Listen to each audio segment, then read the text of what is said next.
Frères et sœurs, nous sommes des chrétiens. Nous sommes des enfants de Dieu. Et notre vie chrétienne doit se manifester dans nos familles. Les premières personnes qui sont témoins de notre conversion, c'est la femme, c'est le mari, ce sont les enfants, ce sont les frères et sœurs. Là où tu habites, c'est là que les gens doivent dire que telle maman a changé de vie, tel homme a changé de vie. Et dans nos familles, nous devons promouvoir une certaine manière de faire. Nous ne devons pas être des chrétiens à l'église, mais à la maison, nous sommes autre chose. À l'église, nous sommes des agneaux, mais dans nos maisons, nous crachons le feu. Des langages qui blessent, des paroles qui détruisent, mais nous sommes des chrétiens. Alors nous voulons amener chacun de nous, dans nos familles, à avoir un certain comportement qui reflète la vie chrétienne. Alléluia. Amen, amen. Gloire à Dieu. Amen. Est-ce que les familles sont là? Est-ce qu'on peut saluer les familles? Aujourd'hui, on ne salue pas les individus, on salue les familles.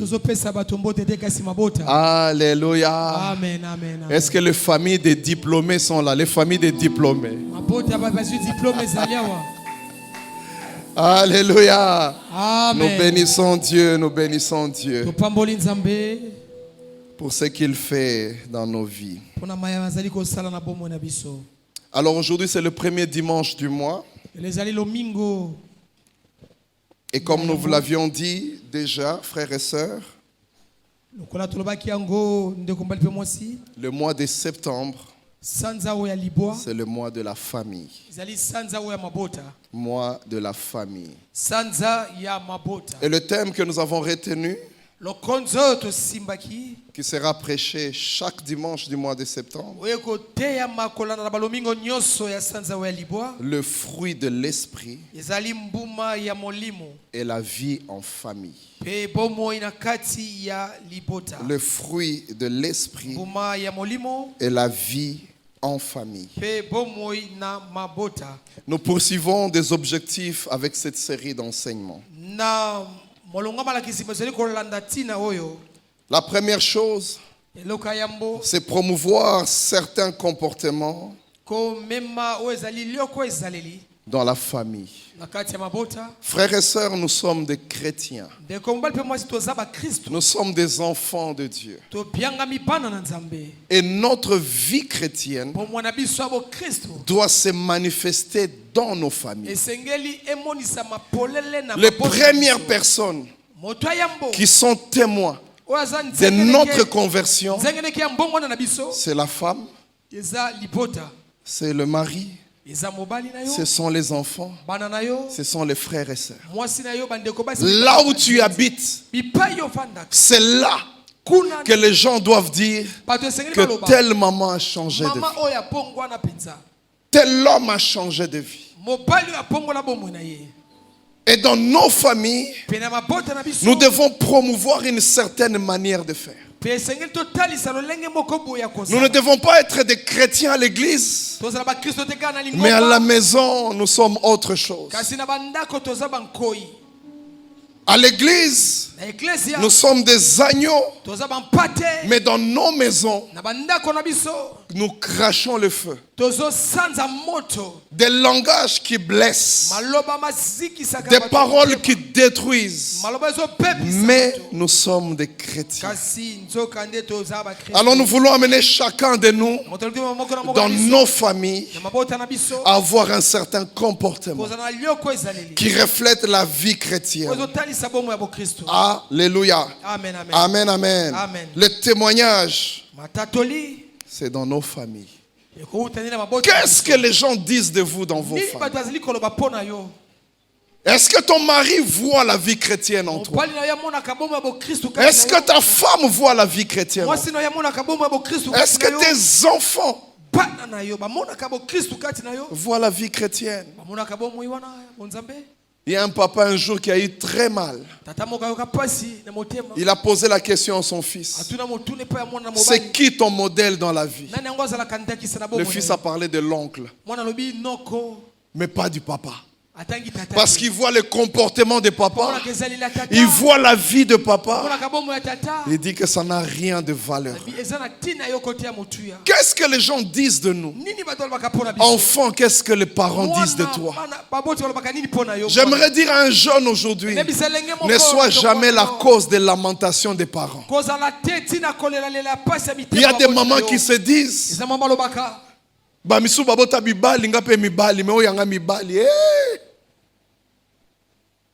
ne sois jamais cette cause-là. J'aimerais dire aux jeunes, l'une des grandes bénédictions dans la vie, c'est que les parents disent des bonnes choses sur toi. Que les parents se plaisent en parlant de toi.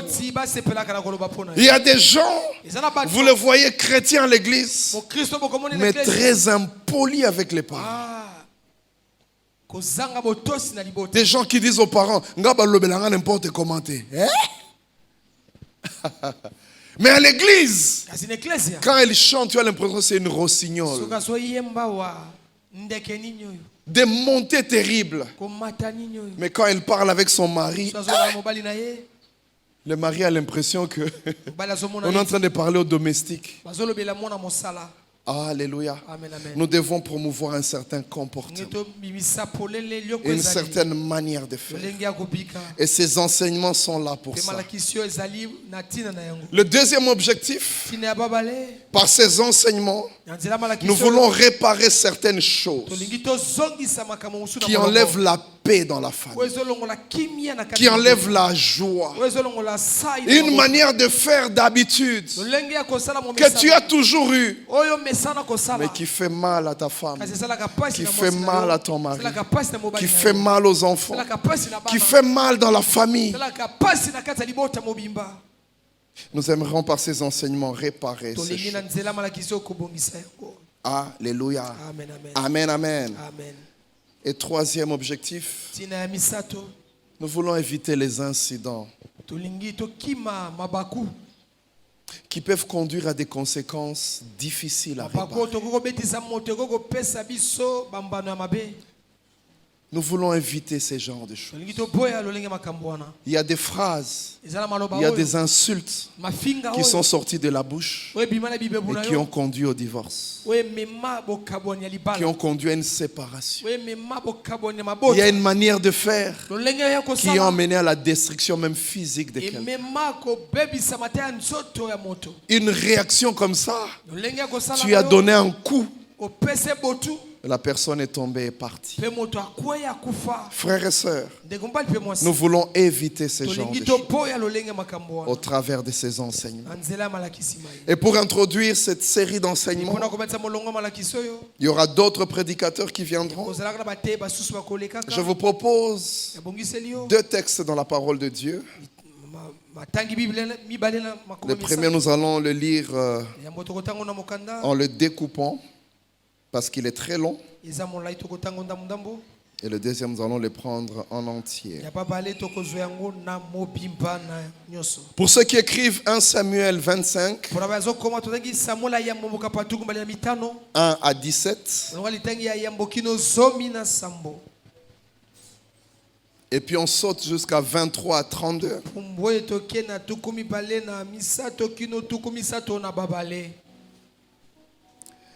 Et puis nous terminons par 36 à 37.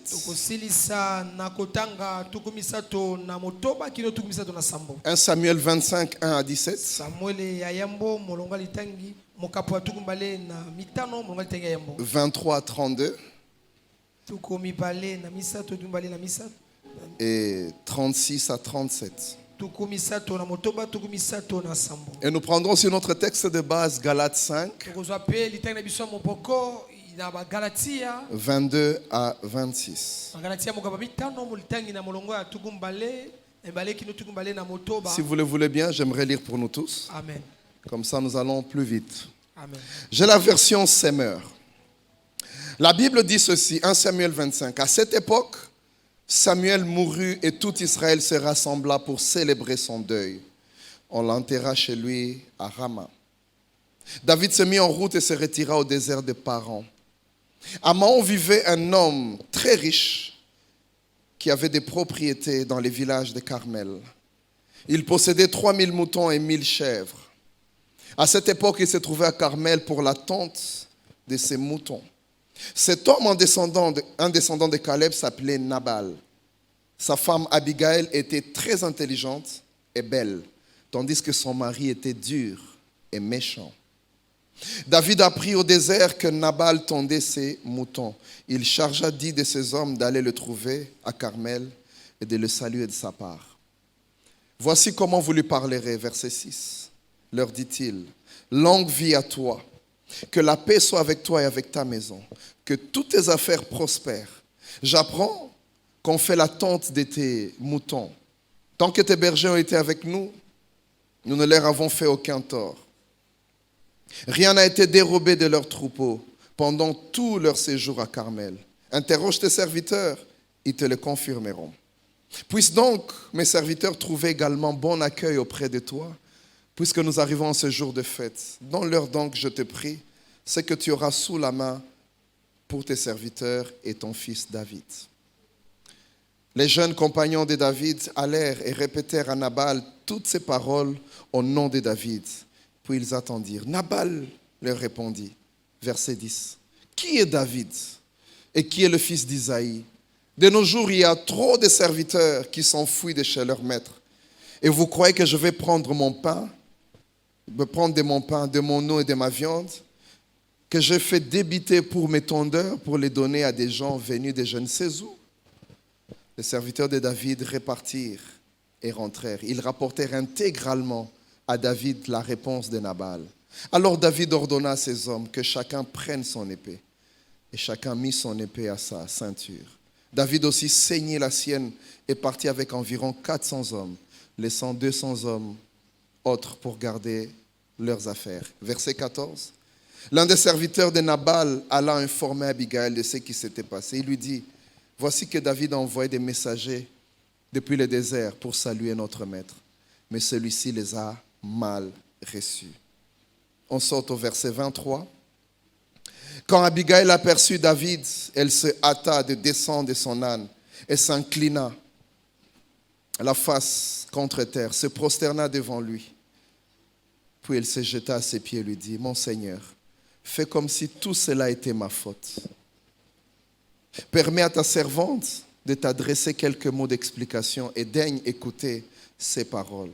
Que mon Seigneur ne fasse donc pas attention à ce bon arien de Nabal, car vraiment il porte bien son nom. Il s'appelle Nabal l'insensé, et c'est bien vrai qu'il est insensé. Moi, ta servante, je n'ai pas vu les serviteurs que mon Seigneur a envoyés. Mais maintenant, mon Seigneur, aussi vrai que l'Éternel est vivant, et que tu l'es toi-même, c'est l'Éternel qui t'a empêché de t'engager dans la voie du meurtre et de te venger toi-même. Que les ennemis de mon Seigneur et ceux qui lui veulent du mal deviennent comme Nabal. À présent, veille accepter ces présents que moi, ta servante, j'apporte à mon Seigneur et les distribuer aux jeunes gens qui suivent mon Seigneur. Veille aussi pardonner la faute de ta servante. Certainement, l'Éternel ne manquera pas d'accorder à mon Seigneur une dynastie stable, car mon Seigneur livre les guerres de l'Éternel. Et si l'on considère toute la durée de ta vie, on ne te trouve coupable d'aucun mal. Si quelqu'un s'avise de te poursuivre pour t'ôter la vie, l'Éternel, ton Dieu, gardera la vie de mon Seigneur pour que tu restes au nombre des vivants. Mais il jettera la vie de tes ennemis au loin comme une fronde. Lorsque l'Éternel aura accompli pour mon Seigneur tous les bienfaits qu'il t'a promis et qu'il t'aura institué comme chef d'Israël, alors mon Seigneur n'aura ni remords, ni trouble de conscience pour avoir tué quelqu'un inutilement et s'être vengé lui-même. L'Éternel fera du bien à mon Seigneur et tu te souviendras de ta servante. Verset 32. Lisons Galates 5, verset 22 pour terminer. Mais le fruit de l'esprit, c'est l'amour, la joie, la paix, la patience, l'amabilité, la bonté, la fidélité, la douceur, la maîtrise de soi. La loi ne condamne certes pas de telles choses. J'aime le verset 24 et 25. Or, ceux qui appartiennent à Jésus-Christ ont crucifié l'homme livré à lui-même, avec ses passions et ses désirs. Verset 25. Puisque l'esprit est la source de notre vie, j'aime cette version, laissons-le aussi diriger notre conduite. Puisque l'esprit est la source de notre vie, laissons-le aussi diriger notre conduite. Ne soyons pas vaniteux et évitons de nous provoquer les uns les autres et de nous jalouser mutuellement. Acclamons la parole de Dieu. Alléluia. Lorsque nous voyons le tout premier passage que nous avons lu, nous voyons l'histoire d'Abigail et Nabal. Déjà d'entrée, on se demande comment ce couple s'est formé. La Bible dit au verset 3, Nabal descendant de Caleb, on les compare. Je ne sais pas pourquoi la Bible a voulu dire tout ça. On dit sa femme était très intelligente et belle, tandis que son mari était dur et méchant. Tu épouses un homme dur et méchant. C'est terrible. Tu veux faire un peu de romance là, un peu de novelas là, on va te reprendre. Tu sens vraiment que une maman un jour, après avoir suivi les enseignements des mamans, vous savez les enseignements des mamans là, des jeudis, elle est allée acheter ce que dans le couple on appelle les bibundeli. Elle s'est habillée et tout ça pour attirer son mari.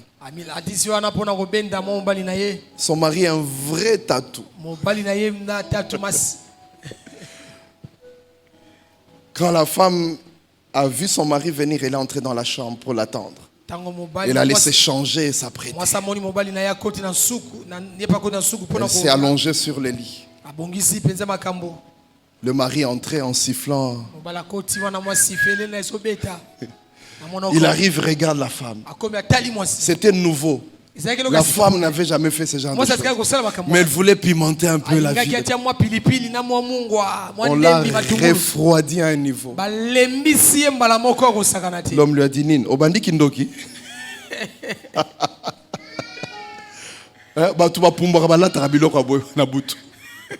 Obandi Kindoki. Refroidi.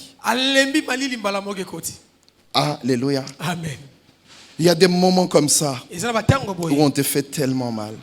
Alors ces deux personnes étaient différentes. Et ça nous montre que personne n'est parfait.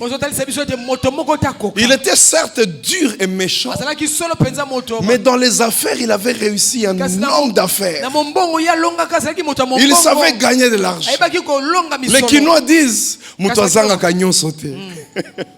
Alléluia. Amen. Ah, je ne sais pas ton mari, ta femme est comment. Je ne sais pas tes enfants sont comment. Mais il y a des fois des choses qui te font mal. Mais d'un autre côté, il y a des choses bonnes quand même. Et c'est pour ça que nous parlons de l'esprit. Parce que personne n'est parfait en famille. Et pour garder l'unité, pour garder la paix, tu as besoin de ces choses. Parce qu'il arrivera qu'on te blesse. Il arrivera qu'on te fasse mal. Au lieu de déchirer, l'Esprit de Dieu va t'emmener à raccommoder. Et nous continuons le chemin. Alléluia. Amen, amen. Amen, amen. Amen, amen. Frères et sœurs, la Bible dit David avait gardé le troupeau d'Abigail, de Nabal.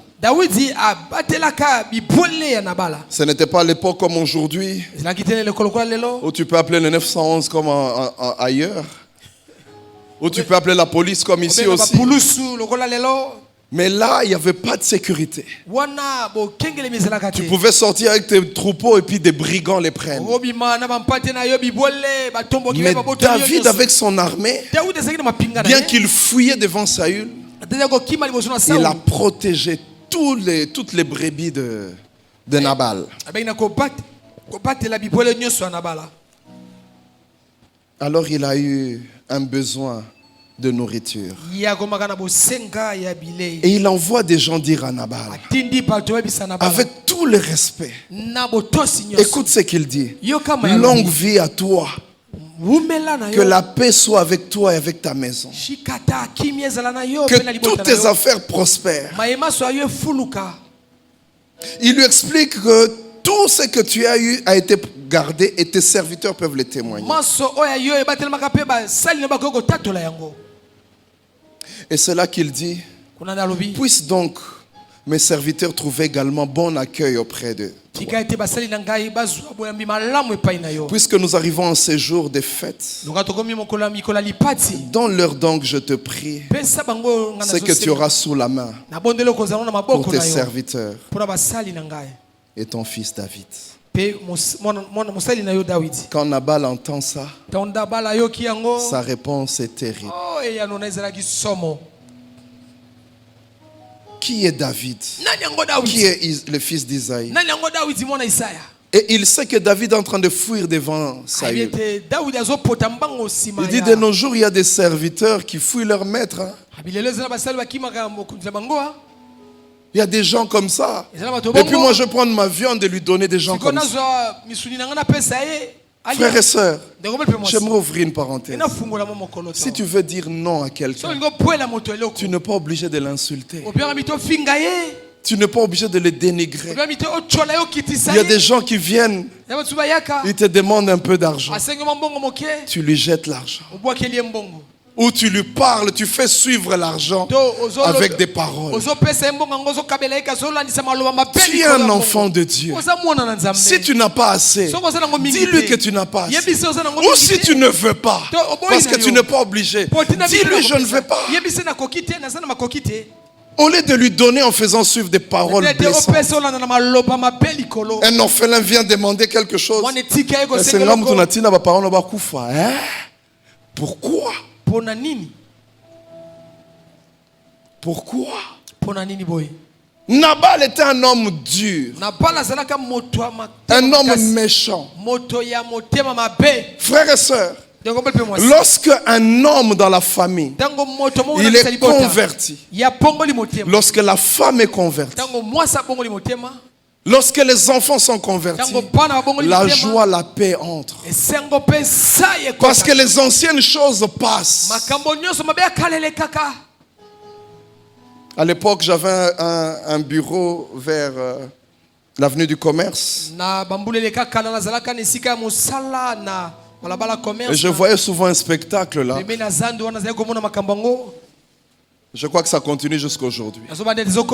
Tu verras très tôt le matin de papa venir dans les McDo congolais, les petits McDo du Congo, qu'on appelle Malewa. Il commande une grosse tasse remplie de lait. Un gros pain. On a mis tellement de choses que le pain fait ça.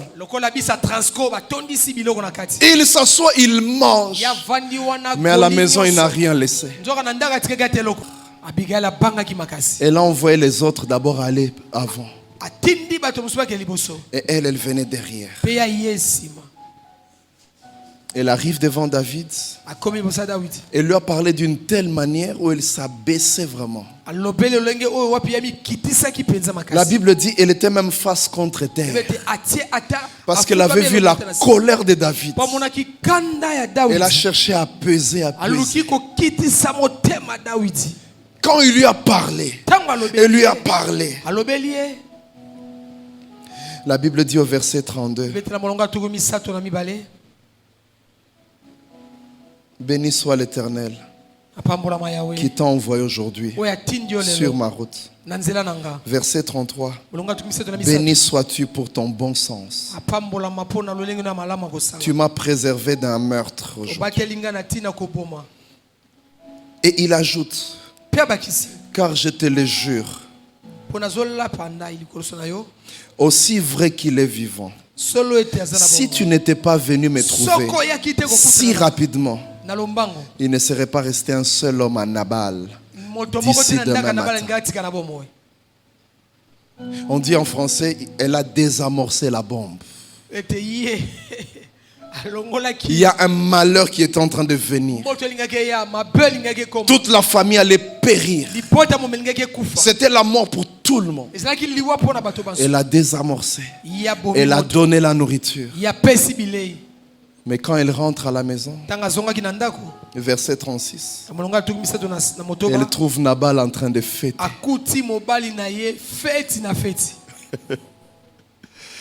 La Bible dit, il était tout joyeux et complètement ivre. Mes sœurs, vous êtes là? Dites-moi sincèrement, comment est-ce que vous allez réagir? Des insultes allaient commencer à sortir. Inconscient, irresponsable. Est-ce que tu sais ce qui allait nous arriver? Ta manière de parler là. Et puis je te trouve ivre. Quelles sont les paroles qui allaient sortir? Il y a des moments où on nous pousse à bout. Imagine-toi, demain c'est le 4. C'est la rentrée scolaire. Mais les enfants ne rentrent pas. Tu expliques à madame, non, il n'y a pas d'argent. Mais vers 17h, 18h, elle fait un tour dans les quartiers. Elle te trouve dans un bar. Tu es en train de dire aux gens, ah, telle table, mettez 5. Telle table, mettez 6. Qui n'a pas encore bu? Mais à la maison, il n'y a rien. Comment tu vas réagir? Quel que soit ton niveau spirituel, il y a des choses qui vont se passer. Quels que soient tes temps de prière, je pense qu'on ne va plus te reconnaître. Des choses qui arrivent. Un langage que tu entends. Ta femme sortir une phrase. Et elles ont toujours un refrain qu'elles aiment. La femme, quand elle veut te blesser, il y a toujours un refrain. Batanga mibali, batanga pe. Ça, c'est un refrain que les Kinois aiment. Tu te sens diminué. Il y a des gens, ils parlent normalement.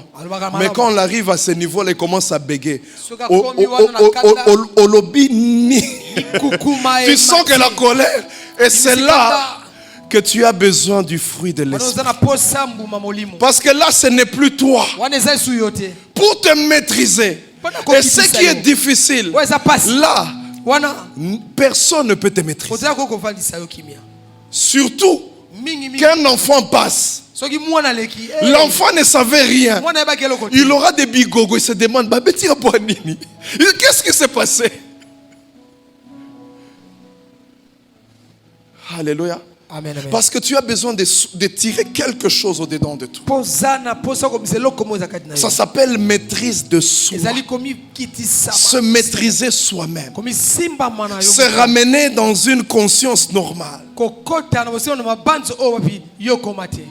Combien de fois ça c'est arrivé à des parents? Tu frappes l'enfant, tu ne te maîtrises pas, tu le casses le bras. Tu le fais saigner. Surtout il y a des enfants qui te mènent à bout. Tu le frappes, il ne pleure pas. Je ne sais pas pourquoi ça énerve encore. Tu as l'impression qu'il te défie. Et là tu augmentes. Tu ne te maîtrises plus. Il y a des gens qui sont arrivés à insulter leur belle-mère, leur beau-père. Vous savez, frères et sœurs, j'ai beaucoup aimé ce qu'un homme disait. Il dit, les colères d'aujourd'hui sont les regrets de demain. Parce que quand ça va passer, maintenant tu auras honte. Oh, allons chez le beau-père, tu commences à dire non, écoute, j'ai mal au ventre. Mal au ventre, wapi.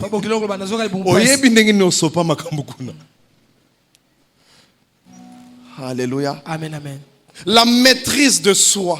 Un aspect du fruit de l'esprit que nous devons voir, nous les enfants de Dieu. La Bible dit Abigail arrive, mais elle ne lui a rien dit jusque demain matin. Je m'imagine quand Nabal est venu dans la chambre, peut-être qu'il était encore sous les effets, peut-être qu'il continuait à danser. Et vous savez, les gens qui dorment ivres, ils ronflent comme tu n'as pas idée. Je m'imagine, elle était, elle dit, mais cet homme, je fais quoi avec cet homme dans la vie? Alléluia. Amen. Mais elle s'est dit, comme la Bible le montre, elle a attendu le matin que l'ivresse puisse passer. Est-ce que tu es capable de te maîtriser jusqu'à un meilleur moment? J'aimerais dire à quelqu'un, ces choses sont plus difficiles à gérer, surtout quand tu as raison. Parce que si elle réagissait ici, qui va condamner cette femme? Mais j'aimerais dire à quelqu'un, tu peux avoir raison, mais le manque de maîtrise de soi peut détruire tout au lieu de réparer. Le manque de te maîtriser, tu peux sortir quelque chose qui va au-delà. Et tu détruis tout. Frères et sœurs, nous sommes des chrétiens. Nous devons savoir nous maîtriser. Elle n'a pas parlé. Elle a attendu toute la nuit jusqu'au matin. Et pour montrer la gravité de la chose, l'homme a réalisé et il a eu une attaque de son cœur. Cette maîtrise de soi, c'est une inspiration du Saint-Esprit. Des gens qui sont changés et transformés. La maîtrise de soi peut amener que la famille reste unie. Peut ramener la paix dans la famille. Peut ramener à reconsidérer les choses. Et je dis, tu peux même avoir raison de te fâcher. Parce que la personne refait les mêmes choses. Mais en te maîtrisant, tu gardes la famille intacte. Tu protèges la famille.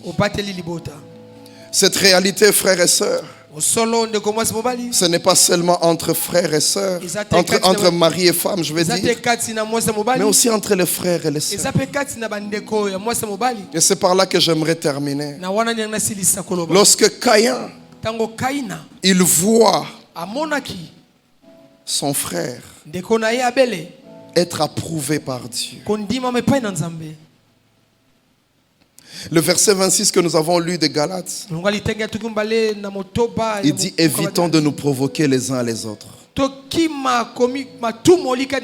de nous jalouser mutuellement. Ça, je ne le dis pas seulement dans nos familles de sang, mais même à l'église. Évitons de lancer des paroles qui blessent. Tu vois bien qu'elle est dans le célibat. Pourquoi tu la blesses? Elle est en train de prier pour chercher. Elle demande au Seigneur. Elle est en train de chercher un enfant. Ça fait des années qu'elle est mariée. Mais les enfants ne viennent pas. Pourquoi des pics qui blessent? Soyons chrétiens. Soyons des enfants de Dieu. Soyons sages. Ne faisons pas des choses comme ça. La Bible nous dit. J'aime ma version, verset 25. Puisque l'esprit est la source de notre vie, laissons-le aussi diriger notre conduite. Pose-toi la question. Ce que tu prononces là, ce que tu fais, est-ce que c'est inspiré par l'esprit? Évitons de nous provoquer mutuellement. Gardons l'unité à Sinaï. Gardons l'unité dans la famille. Gardons cette unité. Laissons le Saint-Esprit nous conduire. Alléluia. Il y a combien de fois c'est arrivé des familles qui se disloquent? Ici, il y a même des gens. Il y a des gens avec qui tu ne parles pas dans la famille. Est-ce que tu trouves ça normal? Tu viens prier à l'église, mais il y a des gens avec qui tu ne parles pas en famille. Si elle entre par la fenêtre, toi tu sors par la porte. Et ça fera 5 ans, 10 ans, 20 ans. Vous ne parlez jamais. Tu as toujours cette phrase.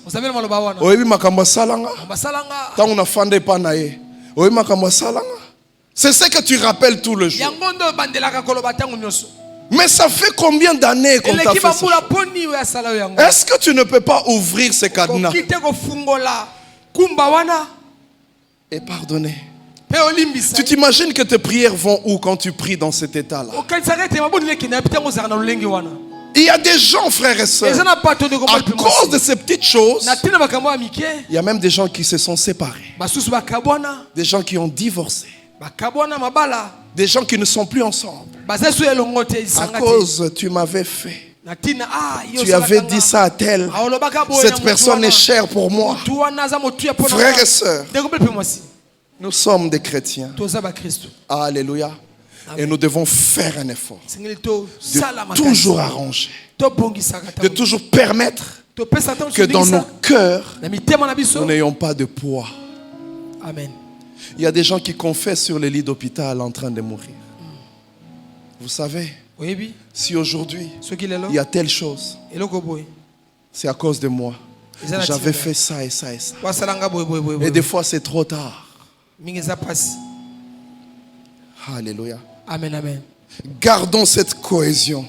Sachez que la famille est une bénédiction.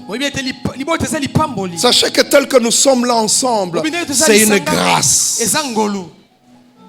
Et en tant que chrétien, pourquoi je dis ces choses? Parce que personne n'est parfait. Nous pouvons nous blesser mutuellement. Ça peut arriver. Même la personne qui est très très spirituelle, un jour elle peut sortir une phrase.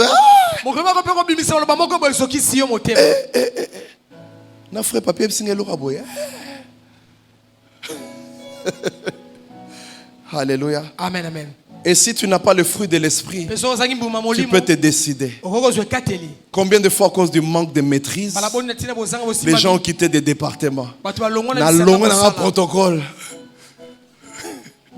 Dans musique. Le problème c'est ça. Tu n'as pas su te maîtriser. C'est vrai que tu avais raison de te fâcher. Mais est-ce que c'est comme ça qu'il fallait réagir? Frères et sœurs, puisque l'esprit est la source de notre vie, laissons-le aussi diriger notre conduite. Dieu est venu dire à Caïn, je sens qu'il y a une colère. Ça risque de t'emmener loin. Si Caïn arrivait à tuer son frère, la jalousie. Combien de fois en famille, lui il a un diplôme, moi je n'en ai pas. Lui il a un travail, moi je n'en ai pas. Lui elle est mariée, moi je ne suis pas. Lui là, et dans les familles des fois il y a des divisions. C'est vrai que ce n'est pas facile de supporter l'élévation de l'autre. Et c'est là que les fruits de l'esprit travaillent. Baissons nos têtes dans la prière.